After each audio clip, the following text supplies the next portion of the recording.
Genesis chapter 30.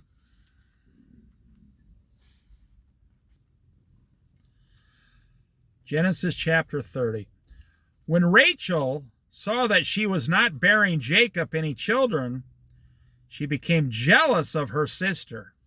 That's the whole entire book of Ecclesiastes. Envy of thy neighbor, thy brother, thy sister, thy father, thy mother. Someone has what you want and you don't have it, and you want what they want, what they have, and you don't want them to have it.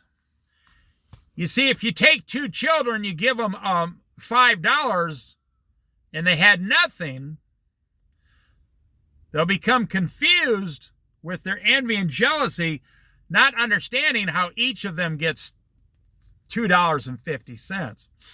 The older one will say, well, I should get $3, and the younger one should only get $2.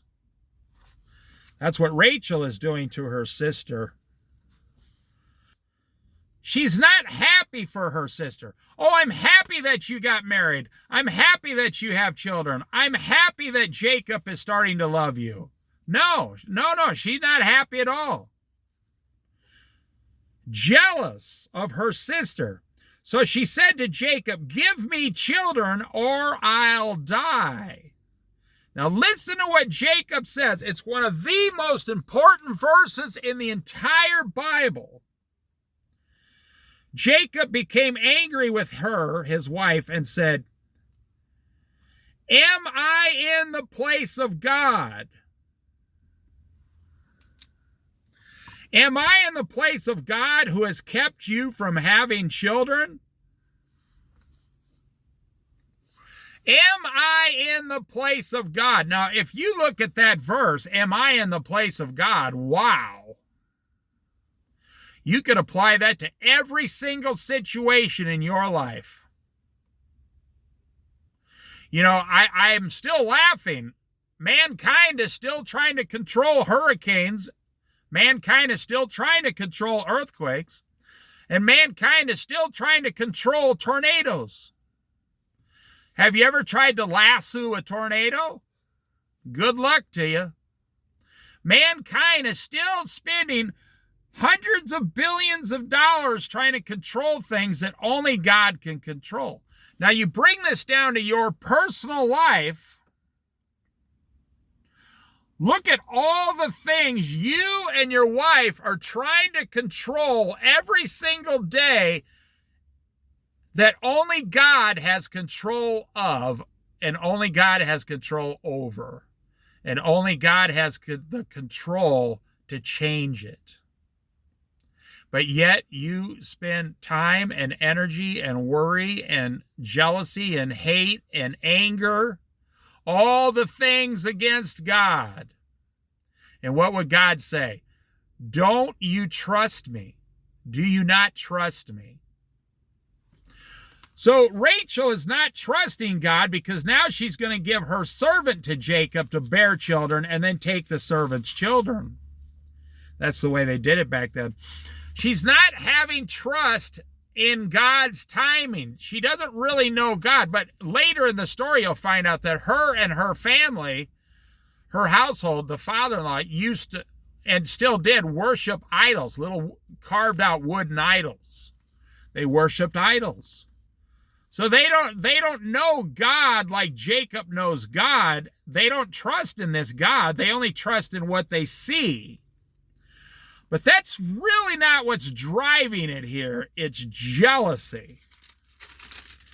It's all about jealousy. And how many times, if you could teach your children, do not become jealous. You do them a great favor in this world. Teach your children.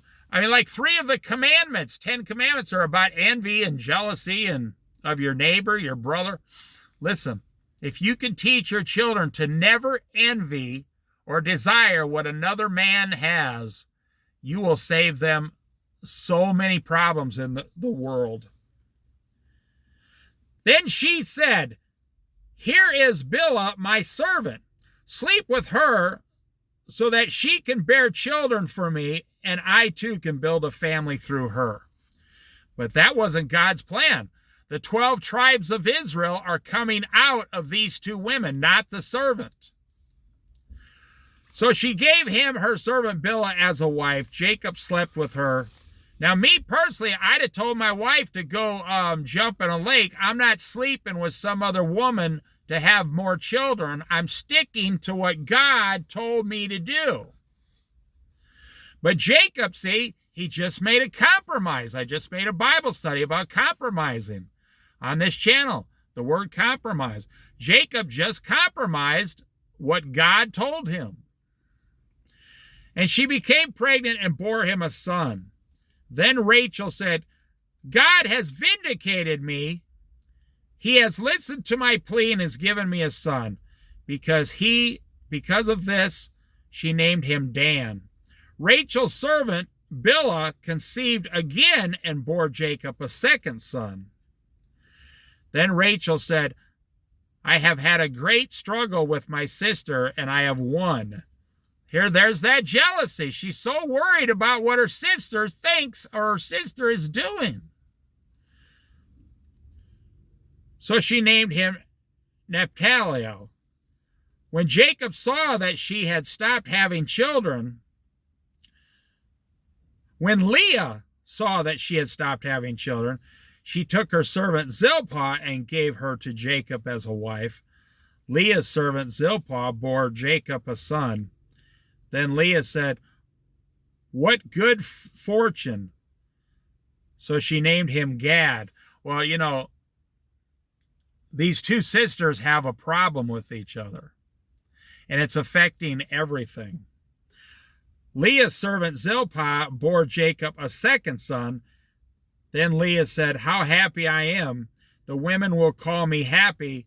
So she named him Asher. You know, let me tell you something about servants back then.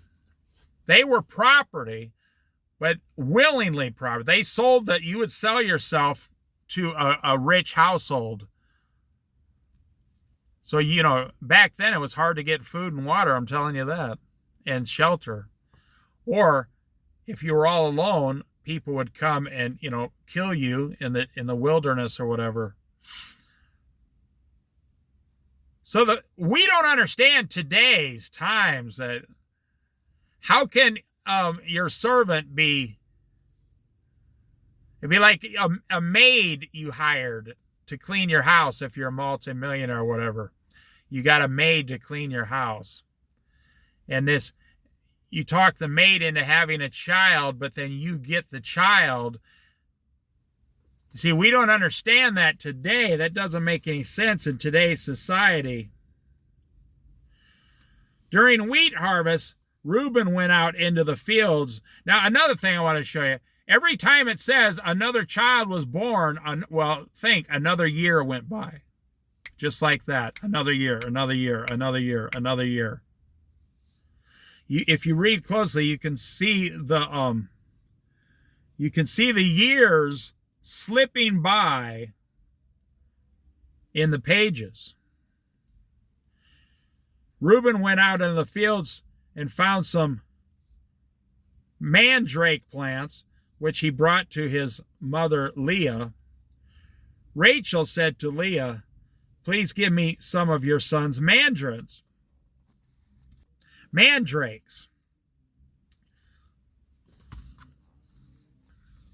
Leah said to Rachel, please give me some of your mandrakes, some kind of fruit plant.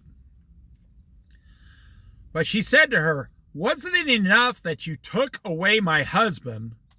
Will you take away my son's mandrakes too? Boy, these women are living in the past, and they are living to stab each other in the back. But she said to her, no, very well, Rachel said, he can sleep with you tonight in return for your son's mandrakes. She's even determining when Leah and Jacob can sleep together as man and wife. I don't think Jacob took very good control of this situation. So when Jacob came in from the fields that evening, Leah went out to meet him, You must sleep with me, she said. I have hired you with my son's mandrakes. So he slept with her that night. You know, that's... You got to be careful not to want the life you want for yourself. You want to desire the life God wants for you. You don't want the life you want. It doesn't always turn out like you think it's going to. God listened to Leah, and she became pregnant and bore Jacob a 5th son. So she's had 5 children now. And Leah said, God has rewarded me for giving my servant to my husband. So she named him Ishkar. Leah conceived again and bore Jacob a 6th son. Then Leah said, God has presented me with a precious gift.